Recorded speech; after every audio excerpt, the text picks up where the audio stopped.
فوجی عدالتوں سے متعلق کیس میں درخواست گزاروں کے حکم امتناع کی درخواست سپریم کورٹ نے مسترد کر دی۔ چیف جسٹس عمر عطا بندیال نے ریمارکس دیے کہ سپریم کورٹ کی اجازت کے بغیر فوجی عدالتوں میں ملزمان کا ٹرائل شروع نہیں کیا جائے گا۔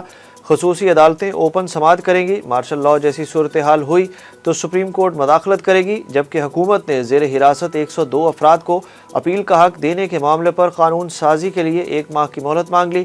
سپریم کورٹ میں چیف جسٹس عمر عطا بندیال کی سربراہی میں 6 رکنی لارجر بینچ کے روبرو درخواستوں کی سماعت کے دوران اٹارنی جنرل نے کہا کہ آرمی ایکٹ پر بنیادی انسانی حقوق کا اطلاق نہیں ہوتا۔ سپریم کورٹ نے فوجی عدالتوں سے متعلق کیس کی سماعت غیر معینہ مدت کے لیے ملتوی کر دی۔ کئی روز سے منظر عام سے غائب سابق وزیر اعظم عمران خان کے principal secretary Azam Khan NAB میں پیش ہو گئے۔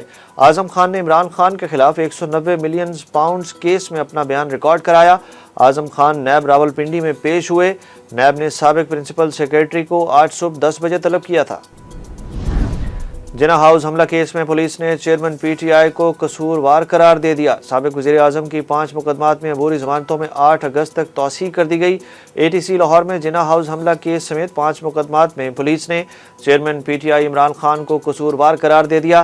جج ابر گل خان نے بطور ڈیوٹی جج کیس کی سماعت کی۔ اسپیشل پروسیکیوٹر سید فریاد علی شاہ نے بتایا کہ جی آئی ٹی نے تفتیش مکمل کر لی ہے۔ چیئرمین پی ٹی آئی تفتیش میں قصوروار قرار پائے ہیں۔ لاہور ہائی کورٹ نے چیئرمین پی ٹی آئی کو مقدمات میں گرفتار نہ کرنے کا حکم واپس لے لیا۔ چیئرمین پی ٹی آئی کے پنجاب کے کیسز یکجا کرنے اور کارروائی روکنے کی درخواست پر سماعت ہوئی۔ جسٹس عالیہ نیلم نے سابق وزیر اعظم کی درخواستوں پر سماعت کی۔ درخواست کی مزید سماعت غیر معینہ مدت کے لیے ملتوی کر دی گئی۔ منظم سازش کر کے مجھے اقتدار سے ہٹایا گیا، آئندہ الیکشن میں نون لیگ اکثریت سے اقتدار میں آئے گی۔ سابق وزیر اعظم نواز شریف کی جدہ میں سعودی عرب میں لیگی عہدیداروں سے گفتگو۔ سابق وزیر اعظم کا کہنا تھا کہ جب میرے خلاف کرپشن کا کوئی ثبوت نہیں ملا تو نااہل کر دیا گیا۔ 2018 کے بعد ملک کو نااہل اور ناتجربہ کاروں کے حوالے کر کے ملک کی ترقی اور خوشحالی کا پہیہ رک گیا۔ عمران خان نے عوام سے خطاب میں سائفر سے متعلق اہم انکشافات کر دیے۔ چیئرمین پی ٹی آئی نے دعویٰ کیا کہ سائفر کے معاملے پر انکوائری ہوئی ہوتی تو جنرل باجوہ کا نام سامنے آ جاتا۔ اعظم خان ایماندار ہیں، ان سے سننے تک یقین نہیں کروں گا۔ میرا نہیں خیال وہ ایسی باتیں کہہ سکتا ہے۔ ان کا کہنا تھا کہ سائفر جنرل باجوہ کے لیے بھیجا گیا، ایک ہی آدمی مجھے ہٹا سکتا تھا۔ سابق وزیر اعظم نے کہا کہ جنرل باجوہ نے حکومت کی پالیسی کے خلاف روس کی مذمت کی۔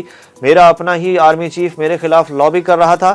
اگر میں جنرل باجوہ پر تنقید کر رہا ہوں تو میں پاکستانی فوج پر تنقید نہیں کر رہا۔ وزیر خزانہ اسحاق ڈار نے آئی ایم ایف معاہدے کی دستاویز قومی اسمبلی میں پیش کر دی۔ ایوان میں اظہار خیال کرتے ہوئے وزیر خزانہ اسحاق ڈار نے کہا کہ یہ کام شفافیت کو برقرار رکھنے کے لیے کیا جا رہا ہے۔ تمام دستاویز وزارت خزانہ کی ویب سائٹ پر بھی موجود ہیں۔ انہوں نے کہا کہ کریڈیبلٹی کے گیپ کی وجہ سے نواں ریویو تاخیر کا شکار ہوا۔ یقین دہانی کراتا ہوں کہ زراعت اور ریئل اسٹیٹ پر کوئی ٹیکس نہیں لگایا جائے گا۔ پاکستانی ذخائر 14 ارب ڈالرز تک پہنچ چکے ہیں۔